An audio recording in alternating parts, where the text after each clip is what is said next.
You're listening to the Monocle Daily, first broadcast on the 12th of January 2026 on Monocle Radio. The worsening situation in Iran, what happens next in Syria, and what has Friedrich Merz been saying in India? I'm Georgina Godwin. The Monocle Daily starts now.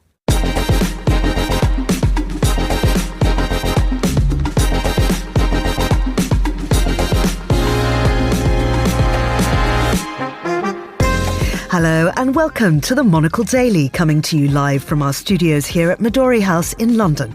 I'm Georgina Godwin. My guests Julie Norman and Yossi Meckelberg will discuss the day's big stories. Tonight, pressure points, political, social and economical, as we examine Iran's hardening rhetoric as protests turn deadly and fresh pressures about Syria's future after clashes in Aleppo. We'll look at milestone trade agreements between Germany and India amid fears of a new protectionism, and we'll end with gathering storm clouds over the sunny beaches of Rio. Stay tuned. All that coming up right here on the Monocle Daily.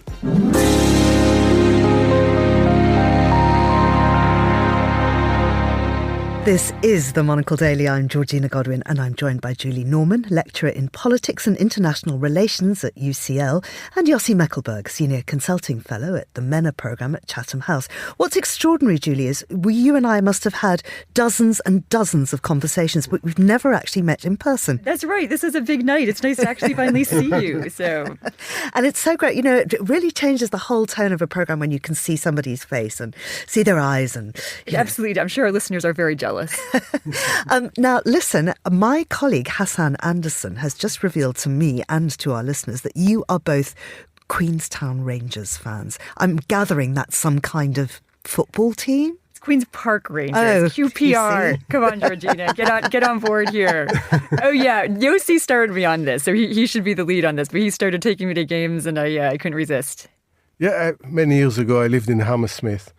And one evening I went for a walk and I saw the floodlights kind of in the distance, and I just walked there and I found the stadium and came back home 3 hours later and never looked back. Remember, hoops, supporter, the Rs. And how did he suck you in?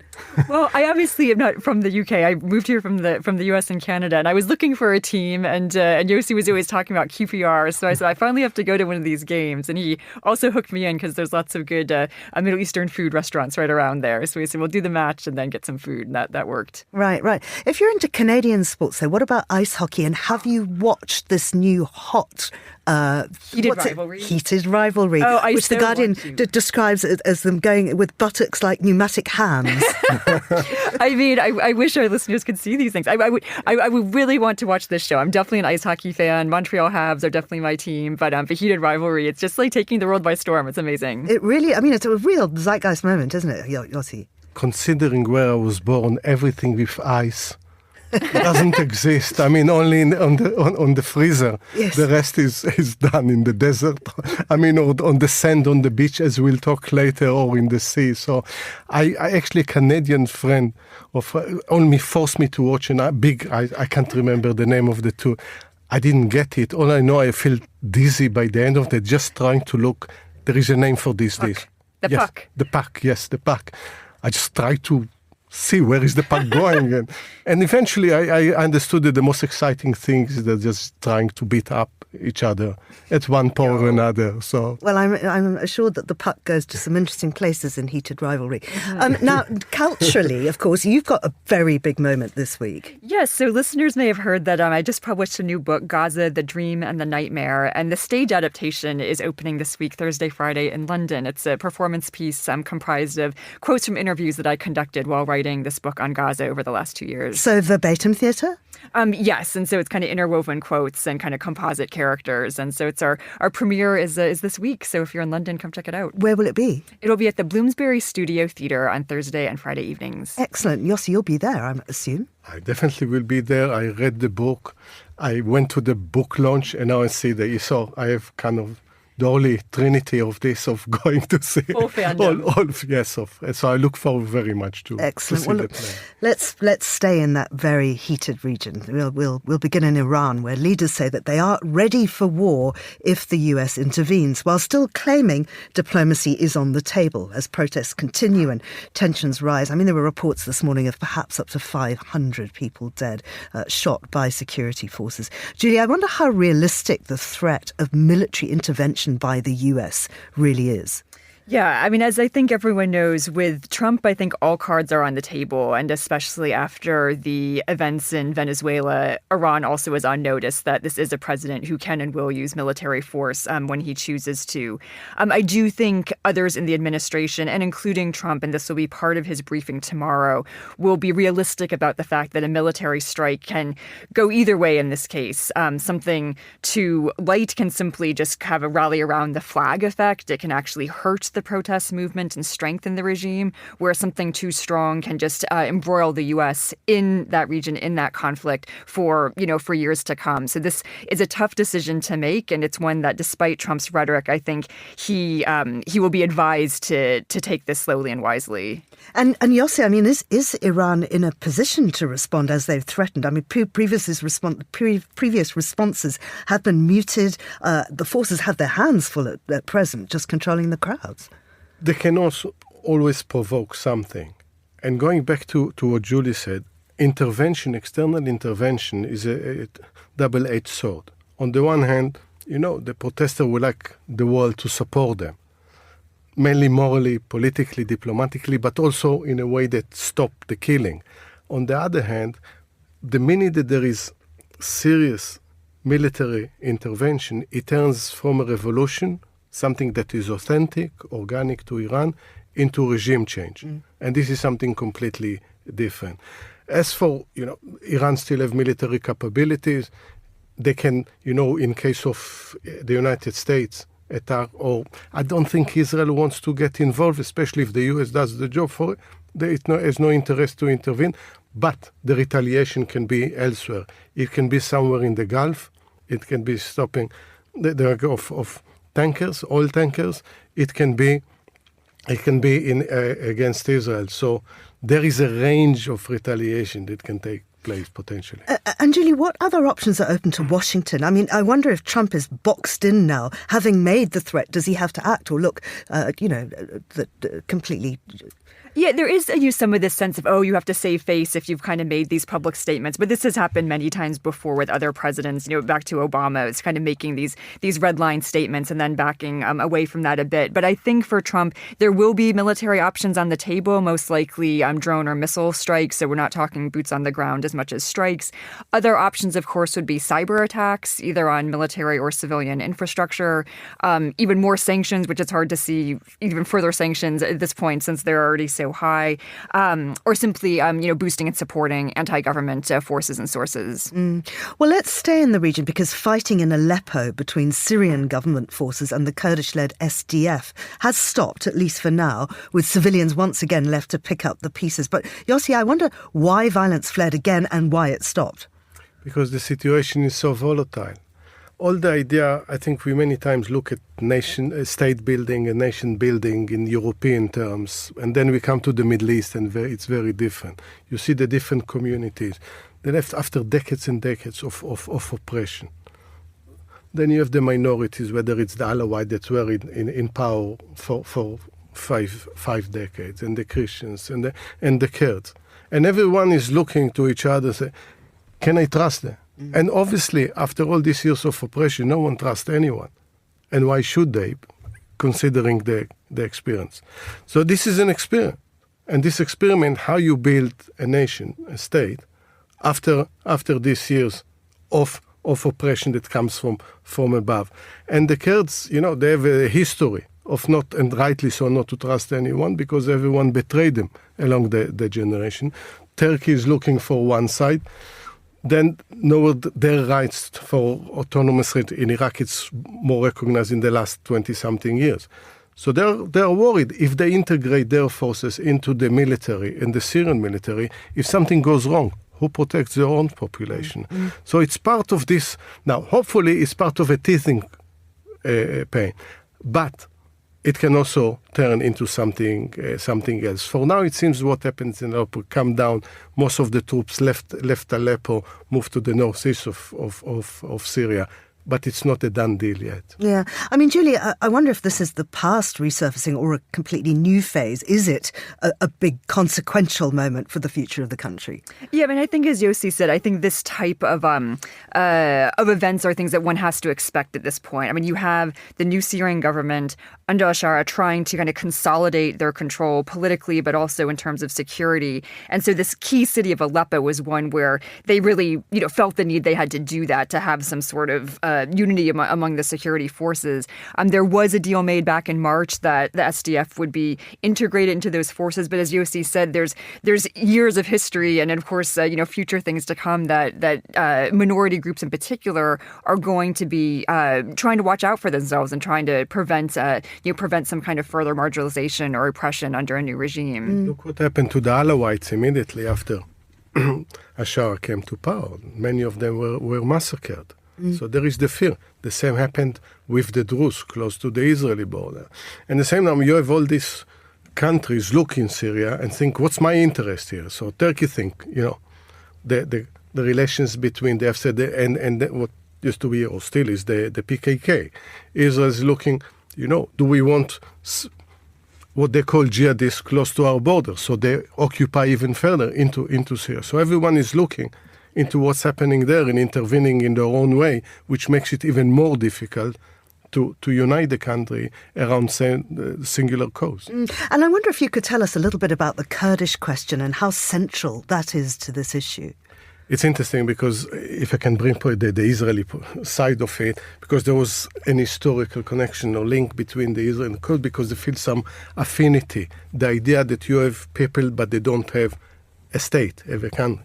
So whether it's in Iraq. So, if you go back to Woodrow Wilson 14 points and the idea that every nation deserves self-determination, one of the nations that never got self-determination are the Kurds. And in many cases, they were the receiving end of oppression. We see what happens in Turkey, in Syria. So there is a question that always look at them as a minority, but they don't want to look at themselves everywhere as a minority. They think, is there going to be one day, one territory that will be Kurdistan, an independent one? So there is a gap between that. Turkey won't allow that one. In Iraq, they have more autonomy. But what's going to happen? Are they protected? And is this part of the big dream of a Kurdish state, in which Syria is part of it? It creates tensions. I see that. I wonder if the rest of the world, though, is taking its eyes off Syria. Is it slipping off the radar again, Julie? I think it is. I mean, for those of us who follow the region closely, as both Yossi and I do, definitely still a lot of focus on Syria. And I would emphasize to U.S., even though many think the U.S. is kind of retreating from the Middle East, Syria is one place where the U.S. is still very invested, and especially on these Kurdish negotiations. So I would say it's not in the headlines as much, especially as, Gaza and then now Iran are much more in the headlines. But certainly for those of us watching the region, the dynamics, Syria is so central, and the changes there will have just incredible effects on the region moving forward. I'd really like to pick up on what you said about the US, though. How much interest and control does Washington have? I think, actually, if we can praise Trump for something, is that he took a different approach to Syria that we saw in other places. Probably most European countries and previous American administrations think about al-Shara and just label him, this is a terrorist, a jihadist, Al-Qaeda, and won't even give him a chance. And here is, everyone that we saw him speak recently, is quite an impressive guy.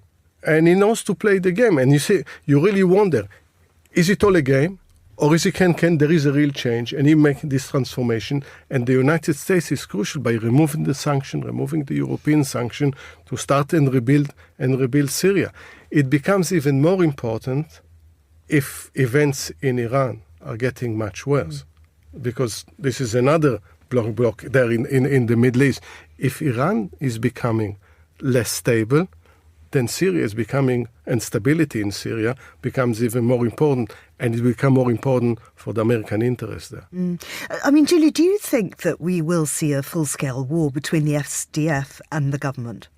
I think it's a little hard to predict fully, but I would say right now that's something that most actors are taking pains to try and avoid. And again, I would emphasize the U.S. here in particular. And to build on what Yossi said, the U.S. not only has this kind of new relationship with Syria forming, but also has a very strong relationship with the SDF and the Kurdish movements and stuff there of late, and then also with Turkey, and especially Trump with Erdogan. So you have the U.S. in this point being able to move somewhat advantageously between these different actors, and the U.S. being the strength that it has, flexing a little bit in the region right now with strikes against ISIS. I do think the U.S. in particular will be trying to do everything to avoid that.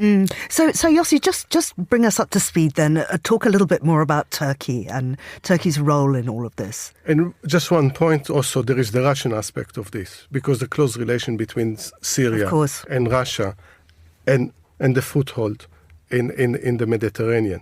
So from the United States point of view, if you can also marginalize Russia in this is another important one. As for Turkey, this is crucial, especially on the Kurdish issue. It's crucial for Turkey, as long as the attitude to the Kurds is to prevent any idea of Kurdish self-determination and avoid this spilling out, because for many years some of the PKK found basically they sheltered in Syria. By closing that, that's one of the reasons that they also support Ashar Abek. It's not last year, but the year before, in December of 2024. For them, it's part of resolving, in the way that they want, Erdogan, the Kurdish issue. Yossi is talking about Russia, and of course the former leader Bashar al-Assad is in Moscow. How involved do you think Russia still remains in Syria? I mean, that they are decades-long strategic partners. Yeah, I mean, obviously, on the surface, Russia has much less of a foothold there since the fall of the Assad regime. But I would say I think it's premature to say that they are completely out of the game. They certainly still have many interests there. They certainly still have many actors on the ground, and they certainly don't want to be ceding their influence in the region completely to the U.S. at this moment. So Moscow's also figured in discussions between Friedrich Merz and Narendra Modi. The German Chancellor's on his first official visit to India, and he's very keen to tighten ties in order to reduce India's dependence on Russia. The visit comes at a special time in bilateral relations. So last year marked 25 years of the India-Germany strategic partnership, and this year celebrates 75 years of diplomatic ties.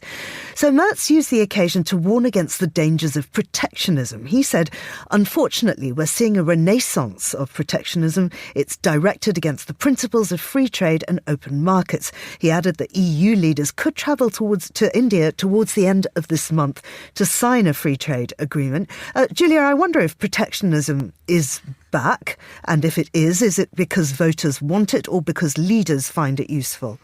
I mean, we hear Merz talking a lot about you're trying to use this as a geopolitical opening, steer India away from reliance on Russian oil, but it's also a way to sort of undercut the U.S. at this moment. And I think the protectionist comments were very much directed towards the U.S.'s posture right now under Trump, with tariffs, with this sort of retrenching, which in fact has prevented the U.S. from putting forward a full trade deal with India. And I think Merz and the EU possibly are trying to kind of get in at this moment and somewhat advantageously. I would note also China as well has had more protectionist policies of late too in their dealings with India and to some degree with Europe. And so relatively for China, that's sign of a direction that we're seeing. So I think it's the U.S. alone. I think we can certainly see a more protectionist attitude, but I would say the rest of the world, I think, is trying to figure out how to reorient around that. And this is an example of that.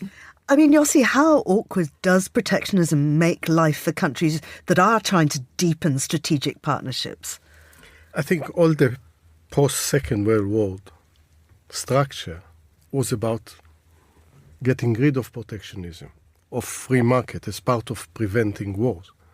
And here we move exactly the opposite direction. So it's exactly, instead of saying Trump, they use the word protectionism. But, what was it, Liberation Day? With all the tariffs that were put on every country in a very random way. European Union is based on the idea of removing trade barriers. So now I think there are two elements.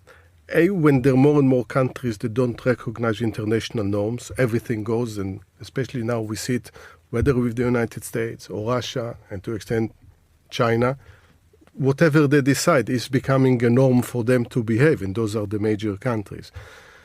Then, if you add to that we have less and less a world at best of polarity.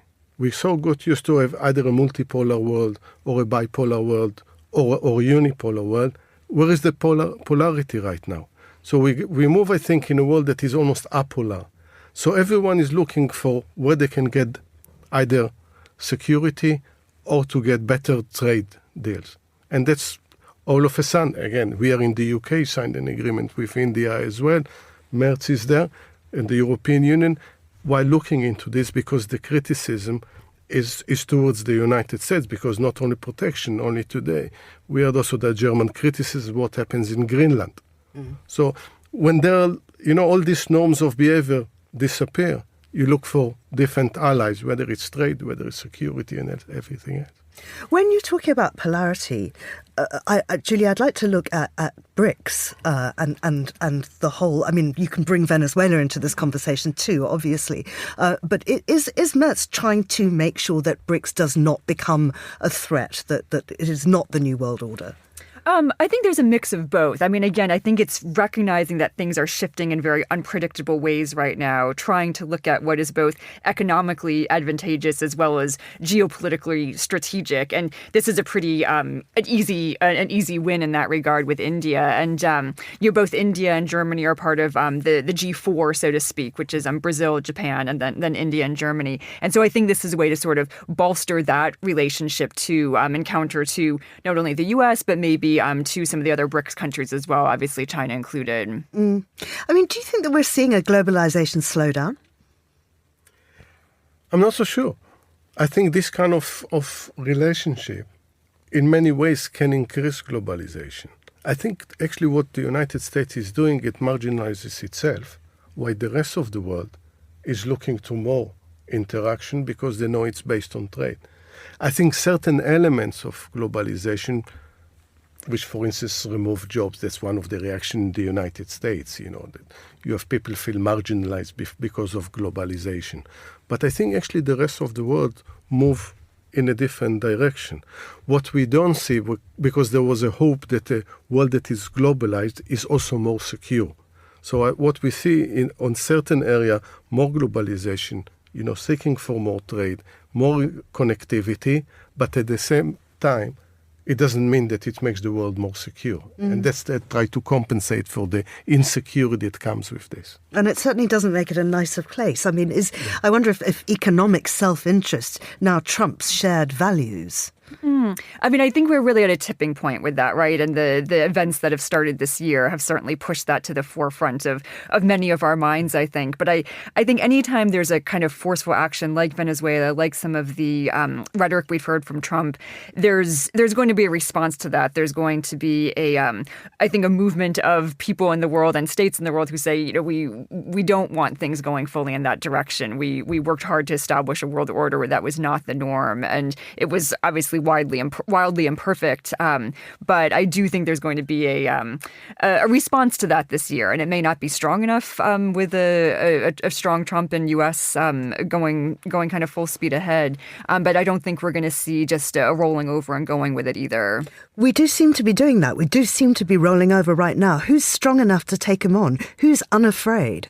I mean, I think what Yossi just says, this idea of the U.S. is marginalizing itself and almost, kind of hitting these like repeated own goals. Yes, it's having these short-term kind of tactical victories, but is it having any kind of long-term strategic vision for itself? I do think a lot of these policies are going to backfire, and many states in Europe and many states in the global South, I think, are reading this moment as one of great challenge, but also a potential opportunity, and are trying to see how can they reset in this moment. For some, it will be very interest-based, but I don't think we're going to see a complete abandonment of values, but it will take more of a willingness of other states to kind of work in coordination in ways that perhaps they haven't before, with the gap left by the U.S. And for instance, we see the pushback on Greenland, for instance. So it happened.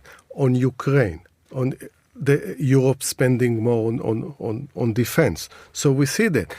The only one that believes that the pandering to Trump is genuine is Trump himself. No one else thinks, that this is genuine, whatever praise they bestow on him.